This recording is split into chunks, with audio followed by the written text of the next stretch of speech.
Hello guys, मैं हूं Saddam Leonardo cap और स्वागत है आपका मेरे चैनल में। आज हम बात करने वाले हैं ग्रेविटेशन पे।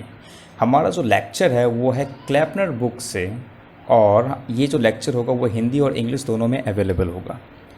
ग्रेविटेशन टॉपिक जो है अपने आप में एक बहुत ही फैसिनेटिंग है, बिकॉज यहीं से हमें न्यूटन की जो जीनियसिटी है उनकी समझ में आती है, और यहाँ से ही हमें पहली बार पूरी मैथमेटिकल स्ट्रक्चर की जो शुरुआत हुई है कि मोशन कैसे हम फिगर आउट कर सकते हैं, यहाँ से ही हर चीज़ का जन्म होता है। तो देयरफॉर ये जितने भी लोग फिजिक्स पढ़ते हैं, इवन इफ नहीं भी पढ़ते हैं, तो ग्रेविटेशन काइंड ऑफ सबके हार्ट के बीच होता है, ठीक है ना। मतलब कि बहुत ही लगाव होता है इससे। तो आज हम इसी को एक्सप्लोर करेंगे, बट मैं अस्यूम करता हूँ कि क्लैपनर में डायरेक्ट जंप करने से पहले, ठीक है, बिकॉज क्लैपनर की जो वे है वो थोड़ी सी एडवांस है, तो हमें क्या करना है, मैं थोड़ा सा बेसिक इसका देखना चाहता हूँ, ठीक है, कि बेसिक में हम ग्रेविटेशन की स्टडी कैसे करते हैं। बट एक थोड़ा सा ट्विस्ट है कि हमारी जो स्टडी होगी वो सिमिलर वे में नहीं होगी जिस तरह से आप 12th में करते हैं, ठीक है ना। 12th में जिस तरह से आप करते हो, फोर्स का स्टडी देख लिया, फिर उसके बाद आप देख लेते हैं इसका वर्क डन देख लेते हैं, फिर उसके बाद आपने एंगुलर मोमेंटम देख ली। हम थोड़ा इससे हटके करेंगे। हमारी जो स्टडी होगी वो बेसिक 11th के बेस्ड पे ही होगी, बट काइंड ऑफ थोड़ी सी डिफरेंट इन द सेंस कि हम थोड़ी सी इलेक्ट्रिसिटी को भी इसमें लेके आएंगे। इसका मोटिवेशन क्या है, बिकॉज आपको पता है फोर्स इलेक्ट्रिसिटी में भी 1/r² पे होता है, और इवन इफ ग्रेविटी में भी सेम चीज़ होता है। बट इलेक्ट्रिसिटी जब हम स्टडी करते हैं तो वहाँ पे हम गॉस लॉ का यूज़ करते हैं ना। और अगर आपको इलेक्ट्रिसिटी में एक अच्छी स्टडी चाहिए तो आप मेरे प्लेलिस्ट में जा सकते हैं, आई बटन पे आप क्लिक करना, वहाँ पे आपको पूरी प्लेलिस्ट मिल जाएगी इलेक्ट्रिसिटी पे। और वहाँ पे मैंने बहुत अच्छे से एक्सप्लेन किया है curl of electric field, divergence of electric field, और उसके बाद इसकी जो पोटेंशियल आती है उनके बीच का रिलेशन क्या होता है। इन सब की मैंने जो स्टडी कर रखी है वो काफ़ी बढ़िया तरीके से कर रखी है और एक अच्छे लेवल पे कर रखी है। तो मैं चाहता हूं कि इलेक्ट्रिसिटी की जो स्टडी है और ग्रेविटेशन की जो स्टडी है वो थोड़ी सी इंटीग्रेटेड हो इसमें, ताकि हमें एक पूरा फुल पिक्चर देखे कि यार फोर्स तो दोनों में सेम है, स्ट्रक्चर सेम है, बस क्या है कि हम यहाँ मास के बारे में डील करेंगे और वहाँ पे चार्ज के बारे में डील करेंगे, ठीक है। तो इसमें क्या क्या हमें डिफरेंस मिलेंगे और क्या हम उन सब सारे थ्योरम्स को हम यहाँ अप्लाई कर सकते हैं कि नहीं। बेसिकली जब हम क्लैपनर में इसकी स्टडी करेंगे तो वहाँ थोड़ा सा इसको और ज़्यादा हम इस पर एडवांस लेवल पे जाएंगे, बट आई थिंक कि हमें थोड़ा सा लिटिल बिट एडवांस, यानी कि जो ट्विस्ट होगी वो मेरे लेक्चर में इस पर होगी। तो अगर आपको लेक्चर पसंद आए और आपको पूरा समझना है तो इसे आप पूरी तरह से पूरा लास्ट देखो, ठीक है, वरना फिर कोई काम का नहीं आएगा। ओके, तो ये आपका क्या होगा कि आपको बेसिक पता है, और हल्की फुल्की भी बेसिक अगर पता है आपको तो कोई बात नहीं, और हम यहाँ पे उस बेसिक को ट्विस्ट करके इलेक्ट्रिसिटी के साथ ग्रेविटेशन की स्टडी करते हैं। बेसिकली लोग करते हैं कि ग्रेविटेशन की इलेक्ट्रिसिटी के साथ स्टडी करते हैं, हम थोड़ा उल्टा करेंगे। हम इलेक्ट्रिसिटी की स्टडी हमने अस्यूम कर लिया कि हमने कर रखा है, और आपको प्लेलिस्ट दे रखी है जो इसमें हमने कर रखा है। अब हम इलेक्ट्रिसिटी से ग्रेविटेशन की स्टडी करेंगे कि वहाँ कैसा हो सकता है। तो हम जो इसमें स्टडी करेंगे वो केपलर्स लॉज से स्टडी करेंगे, बिकॉज उसका एक मोटिवेशन ये है कि न्यूटन ने जो डिस्कवरी की ग्रेविटी से, तो वो उनको जो पूरा का पूरा डेटा मिला कि किस तरह से हेवनली बॉडीज काम करती है, ऐसा मोशन क्यों होता है, तो वो उनको पूरा आइडिया मिला कहाँ से, केपलर से। केपलर ने अपनी पूरी 3 लॉज ऑलरेडी दे रखी थी, और फिर न्यूटन को जो इक्वेशन का पूरा मैथमेटिक दिया उन्होंने दिया गैलीलियो से, ठीक है। तो इनका जो पूरा स्टडी है वो इन दोनों के वर्क पे बेस्ड है, और न्यूटन ने एक ऐसा मैथमेटिकल फ्रेमवर्क दिया जो गैलीलियो को जनरलाइज किया, इवन इफ उनके जो केपलर ने अपने पूरे एक्सपेरिमेंट से साबित कर रखा था, जो अपने 3 लॉज दिए थे वो न्यूटन की ग्रेविटेशनल थ्योरी कंप्लीटली डिस्क्राइब करती कि हाँ भाई ऐसा ही होगा। ओके, इन द सेंस के अगर न्यूटन का लॉ सही है कि नहीं, इसको देखने के लिए, ग्रेविटेशन लॉ को देखने के लिए, क्या वो न्यूटन का जो मैथमेटिकल स्ट्रक्चर है क्या वो केपलर्स लॉ को सेटिस्फाई करता है कि नहीं। अगर सेटिस्फाई करता है तो हाँ ठीक है, जो F = gmm/r² उन्होंने दिया है ये बिल्कुल सही है। तो हमारे जो स्टडी करने का जो मोटिवेशन है आई थिंक आपको समझ में आ गया होगा। बेसिक है बट थोड़ा ट्विस्ट है इसमें। इलेक्ट्रिसिटी के साथ हम इसको स्टडी करेंगे, और हमारी जो शुरुआत होगी वो केपलर से होगी, और हम क्यों इनकी शुरुआत केपलर से करते हैं वो भी आपको अंदाज़ा हो गया होगा, because Kepler was the founding father to establish this whole criteria of gravitation, क्योंकि उनके डेटा के बिना ये सारी स्टडीज़ बिल्कुल अधूरी थी। अदरवाइज एक मैथमेटिक्स ही रह जाता अगर केपलर की स्टडी पहले नहीं आती। तो आपको थोड़ी बहुत हिस्ट्री की भी इसमें आइडिया आपको मिल जाती है। तो बात करें हम केपलर की, तो केपलर ने अपने थ्री लॉज में डिस्क्राइब कर रखा था कि हेवनली बॉडीज या फिर यूं कहे कि प्लैनेट का सन के साथ किस तरह का रिलेशन है, यानी किस तरह से वो घूमते हैं एक्चुअली में सन के अराउंड। तो उन्होंने पहला लॉ ये दिया था #1, all planets move in elliptical orbit with the sun at a focus. कहने का मतलब है कहीं ना कहीं एक फोकस है आपका और ये एक एलिप्टिकल है, ठीक है ना, एक ऑर्बिट है जितनी जितनी प्लैनेट्स हैं, let's for P for planets और F यहाँ फोकस है जहाँ पे आपके पास क्या है, सन है। तो एक एलिप्टिकल ऑर्बिट में घूमते हैं, मीन्स कि जितनी भी हेवनली बॉडीज है तो उनकी जो ऑर्बिट है उनका पाथ कैसा है, एलिप्टिकल है। उन्होंने ये डिस्क्राइब नहीं कर सका कि ये एक्चुअली में पाथ एलिप्टिकल ही क्यों है, जिसे न्यूटन ने पूरी तरह से क्लैरिफाई किया है कि अगर फोर्स आपकी इनवर्स प्रोपोर्शनल टू डिस्टेंस होंगी, जिन्हें हम सेंट्रल फोर्स भी कहते हैं, अगर ऐसी फोर्स होंगी तो उनका पाथ क्या होगा, इलिप्टिकल होगा। और इलिप्टिकल इसलिए बिकॉज कि यहाँ सिर्फ एक प्लैनेट नहीं है, यहाँ पे जुपिटर भी है, मार्स भी है, तो इनका जो इफेक्ट है वो इन पे पड़ता है।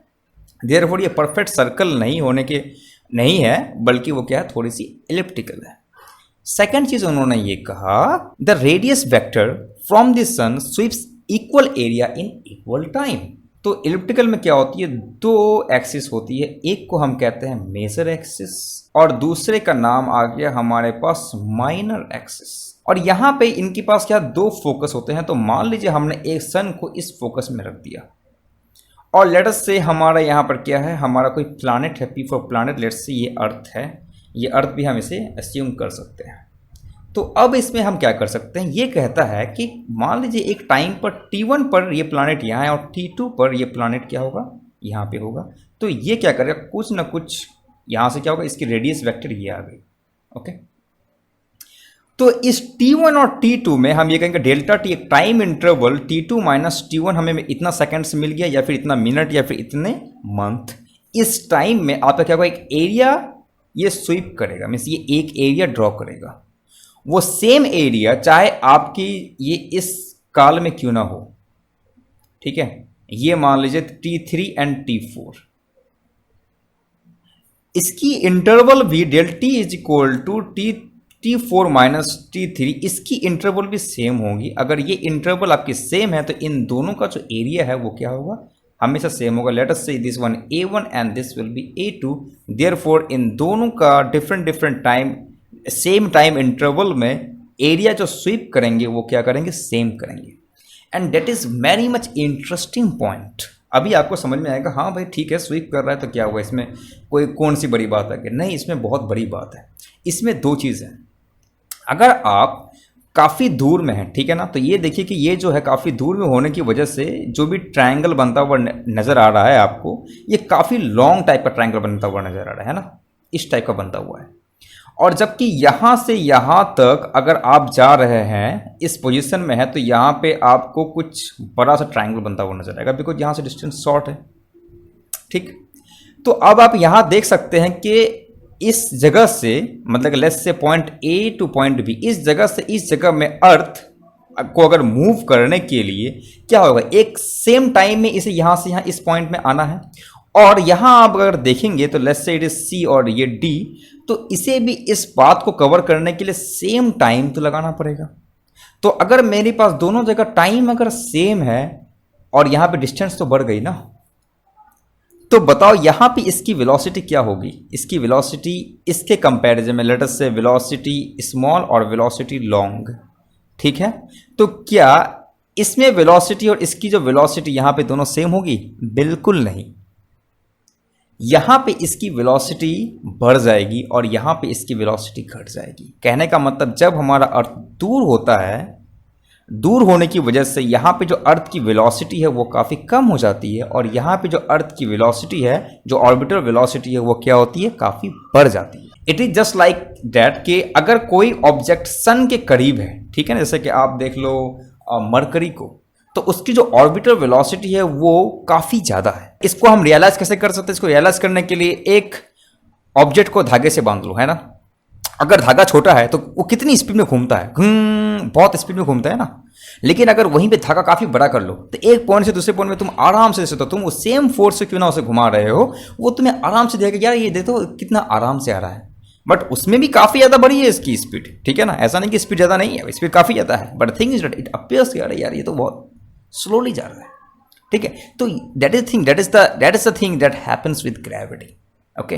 तो equal area equal time interval में स्वीप करेगा। अब इसके अंडर की जो फिजिक्स है वो मैं आपको दिखाता हूँ, कितना इंटरेस्टिंग इसकी फिजिक्स है जो आप सोच भी नहीं सकते। अगर मेरे पास यहाँ पे सन है और यहाँ पे कोई छोटा भैया कोई प्लानट है, तो ये आपकी रेडियस वेक्टर हो गई। किसी एक टाइम इंटरवल पे ये आपका जो प्लानट है वो प्लानट यहाँ को आ जाएगा। तो लेट अस से it is making an angle theta बना दिया भाई ये, तो आर तो यहाँ सेम रहेगा। तो अगर आप ये क्या हुआ, एक पाथ कवर किया है ना, तो मैं यहाँ क्या करता हूँ कि इस पे मैं एक परपेंडिकुलर डाल देता हूँ, ठीक है। बिकॉज आपको पता है कि मुझे एरिया कैसे निकालना है, एरिया तो मैं परपेंडिकुलर निकाल के दिखाऊंगा ना। तो इसमें एरिया कैसे मैं निकालूँ, तो इसमें एरिया मैं निकालता हूँ बिकॉज ये क्या हो गई आपकी एक राइट एंगल ट्राइंगल हो गई। और आपको पता है राइट एंगल ट्राइंगल क्या होता है, हाफ इंटू बेस मेरा क्या हो गया, यहाँ सन को मैंने ओरिजिन मान लिया तो आर इंटू, अब ये निकालना, तो ये कैसे हम निकालेंगे, ये बेसिकली देता है r into theta, because theta is equal to arc. अब मैंने मान लिया कि डिस्टेंस काफ़ी छोटा है, ठीक है ना, इन्फिनिटेसिमल डिस्टेंस है, तो ये सेम ही आएगा आर बाई डेल टी मान लेता हूँ मैं, ठीक है ना, एक छोटा सा टाइम, ओके। तो यहाँ पे मैं मान सकता हूँ कि भाई चलो ठीक है आर डेल थीटा, ओके। यहाँ पे मैंने क्या एस्यूम किया है कि ये जो है तुम्हारा डेल ए है, क्या है मेरा, ये डेल ए है कि del a is equal to, because some area sweep करेगा तो कितना एरिया होगा, तो जो एरिया निकलेगा वो किसी टाइम इंटरवल के बीच निकलेगा। तो देयरफॉर हमने मान लिया कि यहाँ पे T1 है और लेट अस से यहाँ पे T2 है, तो del t is equal to T2 minus T1, okay. इतनी बातें आपको क्लियर हो गई, ठीक है। तो ये हो गई मेरी चीज। बट थिंग इज दैट हमने पहले ही ये कहा कि हमारा जो ये एरिया है वो क्या हो गया, किसी एक टाइम इंटरवल पे है, और वो टाइम इंटरवल क्या है, बहुत छोटा है, कि हम यहाँ पे लिमिट लगा सकते हैं, limit del t goes to 0, बहुत छोटा टाइम इंटरवल है। तो हम यहाँ कर सकते हैं del a by del t, आप यहाँ पे लिख लें भाई half r square del theta by del t, और मैं यहाँ पे लिमिट लेके आता हूँ कि भाई ये डेल टी जो है वो बहुत ही स्मॉल है, यहाँ भी लिमिट लगा देंगे, कैसे मैं लिखूँ, लेट अस से यहाँ पे limit del t goes to 0, तो ये डिफाइन मेरी क्या हो जाएगी, d a over d t is equal to half r square d theta by d t, ये आ गया। अब आपको पता है d theta by d t क्या देता है मुझे, angular velocity which is omega, ठीक। अब ओमेगा को मैं क्या ले सकता हूं, ओमेगा को मैं ले सकता हूं वी ओवर आर, है ना, कि वेलोसिटी। अब इसमें क्या है, इसमें कौन सी वेलोसिटी, ये जो मास है, ये जो मास क्या होती है, हमेशा एक ऑर्बिटल वेलोसिटी में घूमती है, इधर तो नहीं घूमती है, ठीक है। और हमें ऑलरेडी पता है कि v की जो फॉर्म होती है वो क्या होती है, r dot are hat plus r theta dot theta hat, है ना। ये जनरलाइज्ड वेलोसिटी है जो मैंने इससे पहले भी कवर कर रखा है। तो इसके अलाउंग रेडियल वेलोसिटी इसकी 0 है, तो ये कंपोनेंट आपकी रहेगी नहीं, ये 0 हो जाएगी, बट ये रहेगी, तो देयरफॉर थीटा डॉट को मैं ले सकता हूँ, theta dot means D theta by D T, इसको मैं ले सकता हूँ v ओवर आर, ओके। तो यहाँ मेरी हो गई half r square v over r cancel, hence half r b. But इसमें भाई एक स्टिल एक ट्विस्ट है, अब आपको मैं दिखाता हूँ वो ट्विस्ट क्या है।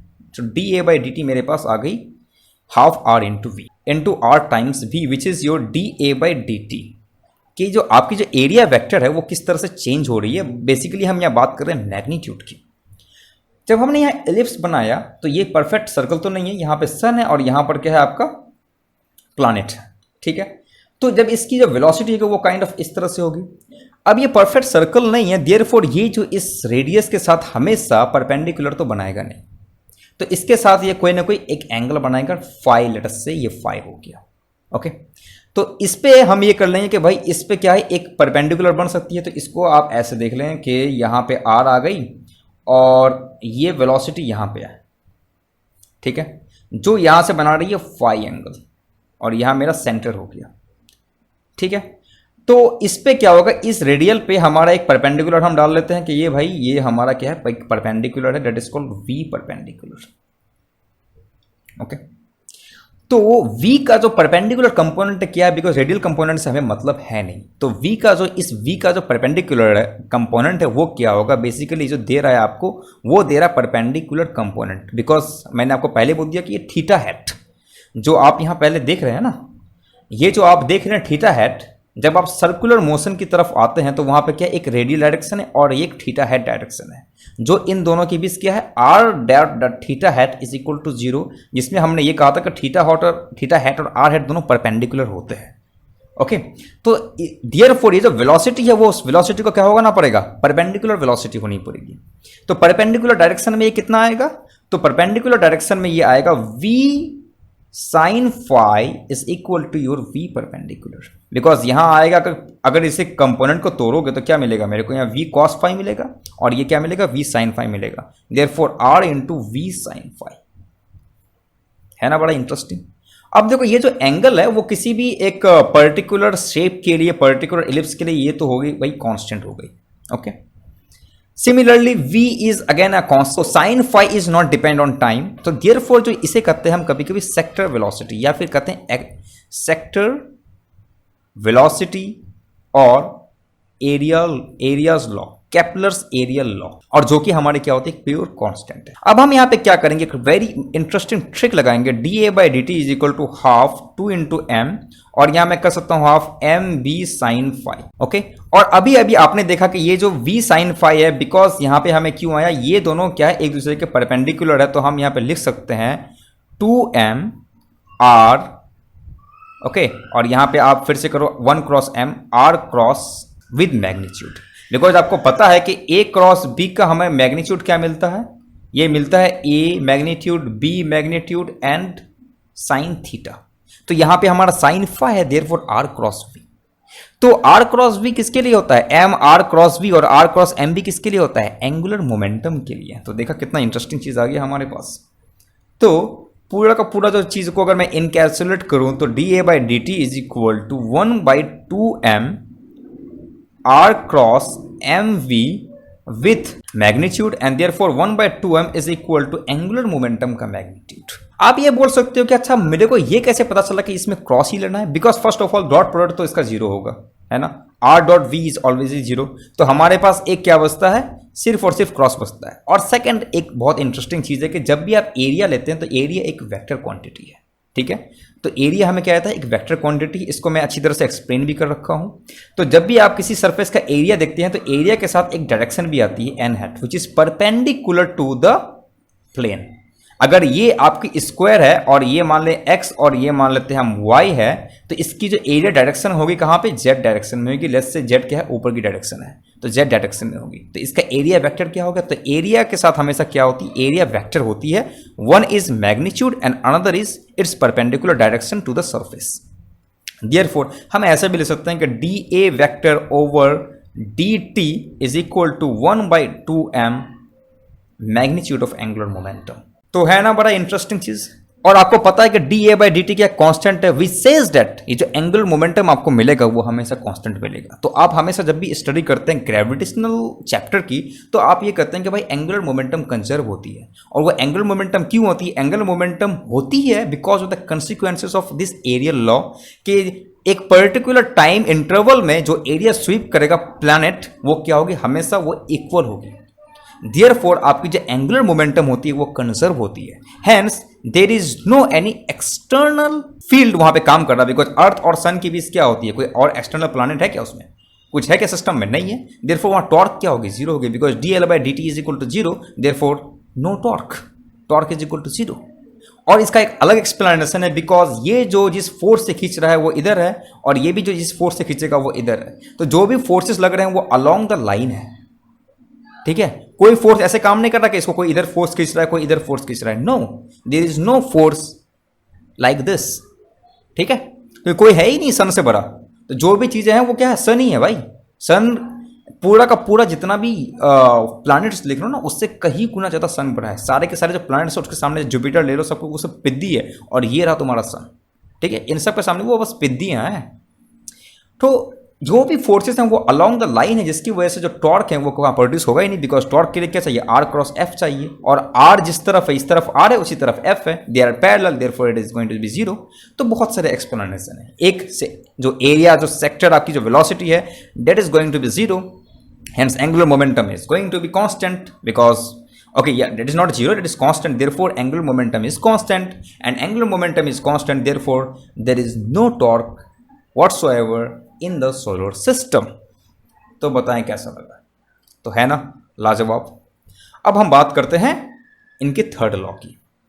तो आई होप यहां तक आपको समझ में आ रहा होगा। थर्ड लॉ ये कहता है the square of time period of planet is proportional to, square of time period of planet is proportional to, क्या कहता है ये, cube of semi major axis. Means कि अगर यहाँ पे सन है, ठीक है, यहाँ से जो भी ये मेजर एक्सिस है इस प्लानेट के साथ, या let's say it is a, तो ए क्यूब का रिलेशन बनाता है। तो इसकी जो कंप्लीट फॉर्मूला होती है वो होती है 2 pi a to the power 3/2 is equal to square root of GMS। देखिए ये जो जितनी भी चीज़ें हैं, सिर्फ उन्होंने ये कहा था कि T square is proportional to A cube, और ये जो 2 पाई और जी आया ये बिकॉज ऑफ न्यूटन आया। न्यूटन, तो न्यूटन की वजह से इन्होंने इंट्रोड्यूस किया। इन केपलर लॉज में एक खास बात ये थी कि आपको पता है ऑलरेडी कि केपलर को ये पता नहीं था कि ये ऐसा क्यों हो रहा है, जिसे आंसर दिया न्यूटन ने। और जब हम न्यूटन की स्टडी करेंगे एडवांस लेवल पे, जिसे मैंने आपको पहले ही कर रखा है कि हम स्टडी करेंगे उसकी, बट थोड़ी बेसिक पहले हम जान लेते हैं इस पर, तो वहाँ पे हम इन सब लॉस को निकालेंगे। क्या फोर्स हमने जो इस सेंट्रल फोर्स हमने डिफाइन कर रखा है, means F is proportional to 1/r², क्या ये सारे के सारे सेटिस्फाई करते हैं इन सब पे? एक सेटिस्फैक्शन तो हमें मिल गया कि भाई एंगुलर मोमेंटम कंजर्व होता है, जो आपने भी पढ़ रखा है कि हाँ एंगुलर मोमेंटम कंजर्व होता है, उसे भी हम देखेंगे उस रूट से, ठीक है। प्लस ये ऑर्बिटल होती है, तो हम इसमें ये दिखालेंगे कि अगर हमारा फोर्स कुछ इस तरह से है तो क्या सच में जो पास होती है वो ऑर्बिटल होती है? ऑब्वियसली हम निकाल सकते हैं, बिकॉज आपको पता है पिछले वीडियो में भी हमने बता रखा था, when your force is not constant then how will you find the orbit. तो वहां पे हमें क्या मिलता है, d2x/dt² is equal to proportional to 1/x²। तो होगा, इसे हम कैसे सॉल्व करेंगे, तो इसे हम सॉल्व करना है इसी लेक्चर में सीखेंगे, नॉट इसी लेक्चर में, इसकी जो पूरी की पूरी लेक्चर आपको सीरीज मिलेगी उसमें हम सीखेंगे।